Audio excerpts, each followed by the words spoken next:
ሰላም ጤና ይስጥልን ክቡራን የዩቲዩብ ቤተሰቦች፣ የሰዓቱን አጫጭር መረጃዎች እየቀርብ ያለው እስከ ፍጻሜው አብራችሁን ቆዩ።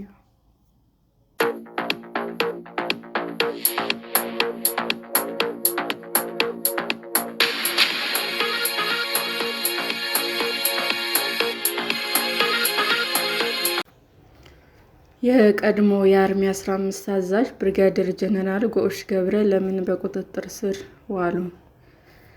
የትግራይ የጸጥታ ኃይሎች የቀድሞ የአርሚ 15 አዛዥ ብርጋዴር ጀነራል ጎሹ ገብረን በቁጥጥር ስር ማዋላቸውን የቢቢሲ ምንጮች ገለጹ። ማንም ሰው ከሕግ በላይ አይደለም፣ ስለዚህ ታስሯል ሲሉ መረጃውን ለቢቢሲ የሰጡት አንድ ከፍተኛ የሰራዊቱ አዛዥ ተናግረዋል።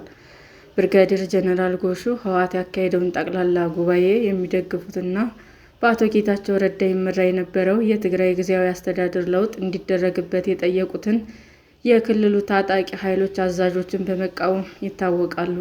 ከኮር በላይ በሚል የሚታወቁት አዛዦች የተቃወመውን ብርጋዴር ጀነራል ካለፈው ዓመት ጥር ጀምሮ ከሰራዊቱ ታግደው ቆይተዋል። የክልሉ የሰላምና የጸጥታ ቢሮ ቅዳሜ ማታ በፌስቡክ ገጹ ባወጣው መግለጫ የሥነ ምግባርና ሕግ ጥሰት ፈጽመዋል ባላቸው አባላት ላይ ሕጋዊ እርምጃ ሲወስድ መቆየቱንም አስታውቋል። ስማቸው ይፋ ሳይደረግ አንዳንድ ወታደራዊ አመራሮች ያሏቸው አካላት የወታደሩን ሕግና አሰራር በመጣስ ባልተገባ ድርጊት ውስጥ እየተሳተፉ መሆናቸው ታውቋል ሲልም ከሷል። አቶ ጌታቸው ረዳ በኤክስ ገጻቸው ባሰፈሩት ጽሑፍ የኮማንደሩን እስራት ተቃውመዋል። ስለ ጎሹ ገብረ መታፈን ብዙ ማለት አልፈልግም፣ ስለ ማንነቱና ጀግንነቱ ሁሉም ያውቃል ብዬ አስባለሁ በማለት በጦርነት ወቅት የትግራይ ኃይሎች ተስፋ ቆርጠው እንዳይበተኑ በማድረግ ተአምር መስራታቸውን አስታውሰዋል። ምንድነው የተከሰተው? ከአንድ ዓመት በፊት ከኃላፊነቱ ያለአግባብ የተነሳ ሰው ምን አጠፋ? ከጠላት ጋር ግንኙነት መፍጠር ማለትስ ምንድን ነው?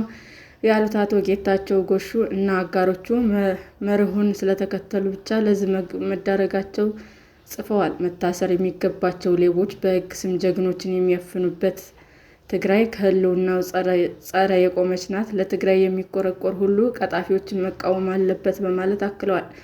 የክልሉ የሰላምና ጸጥታ ቢሮ መግለጫ በተደጋጋሚ ተፈጽመዋል ያላቸውን ስህተቶች፣ ውስጣዊ ሰላምን ለማወክ መስራት፣ በወታደሮችና በአመራሩ መካከል ያለውን እምነት ለመሸርሸር መሞከርና ወታደራዊ ኃይል ስልጠና እንዳይደረግ እንዲሁም ለተልዕኮ እንዳይዘጋጅ ማወክ እንደሆኑ ገልጿል። ብርጋዴር ጀነራል ጎሹ በትግራይ የጸጥታ ኃይሎች በቁጥጥር ስር የዋሉትም በዚህ ምክንያት እንደሆነ ተጠቅሷል። ጉዳዩ በሰራዊት ሕጉ ደንብ መሰረት በወታደራዊ ፍርድ ቤት የሚታይ ይሆናል ሲሉም የቢቢሲ ምንጮች ተናግረዋል።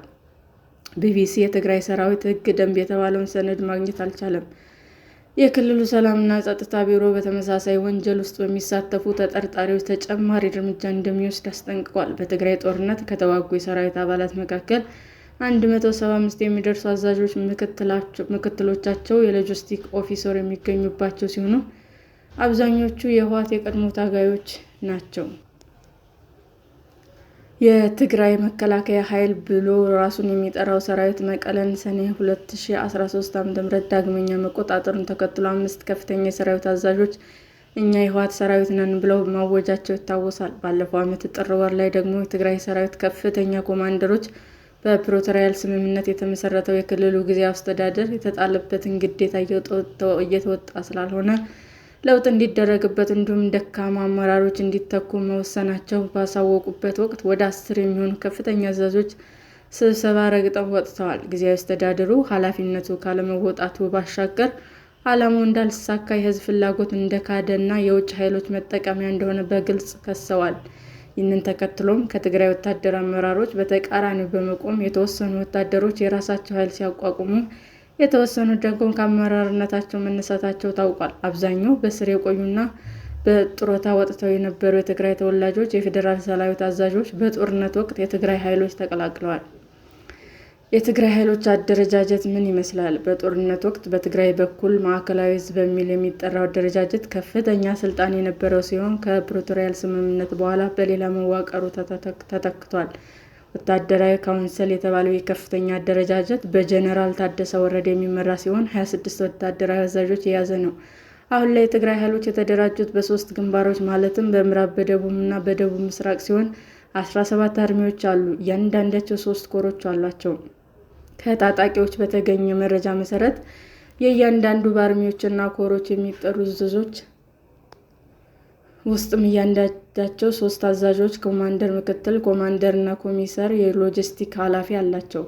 ኮሚሳሮች፣ ምክትል አዛዦች በፖለቲካው እንቅስቃሴ ውስጥ ቀጥተኛ ተሳትፎ አላቸው። በእያንዳንዱ አዛዥ ስር የተዋቀረው ኮሚሳር ከህወሓት ጋር ቀጥተኛ ግንኙነት ያለው ሲሆን የፖለቲካ ግንባታና ሰርጥ ለማስኬድ የተፈጠረ መዋቅር እንደሆነም ይነገራል። ብዙ ታጣቂዎች በአሰራሩ ደስተኛ እንዳልነበሩም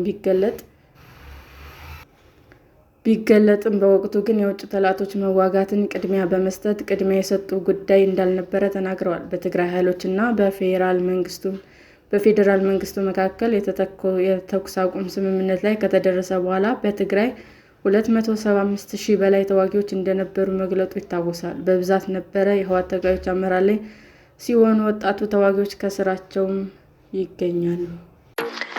ሰላም ጤና ይስጥልን ውድ የዩቲዩብ ቤተሰቦቼ እንዴት ናችሁ? አዲስ ጀማሪ ነኝና ሰብስክራይብ ያደረጋችሁ አበረታቱኝ። አመሰግናለሁ።